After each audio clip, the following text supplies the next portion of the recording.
Hi hello ನಮಸ್ಕಾರ ಎಲ್ಲರಿಗೂ. ಇವತ್ತಿನ ಫಸ್ಟ್ ಬಾಡಿಗೆ ಎಲೆಕ್ಟ್ರಾನಿಕ್ ಸಿಟಿ ದೊಡ್ಡತೂರಿಂದ ಶಾಂತಿನಿಕೇತನ್ ಮಾಲ್ ವೈಟ್ ಫೀಲ್ಡ್ 8 ಗಂಟೆಗೆ ಪಿಕಪ್ ಮಾಡಿದ್ದು. ಸುಮಾರು 1 ಗಂಟೆ 45 ನಿಮಿಷ ಡ್ರಾಪ್ ಆಗೋ ಅಷ್ಟಿಗೆ.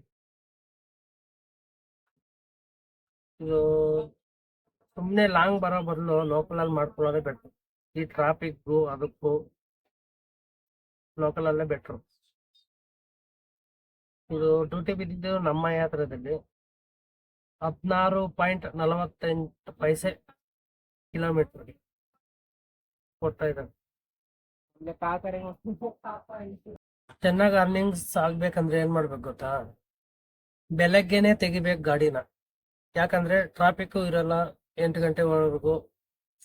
ಅದಕ್ಕೆ ಚೆನ್ನಾಗಿ ಅರ್ನಿಂಗ್ಸ್ ಆಗುತ್ತೆ.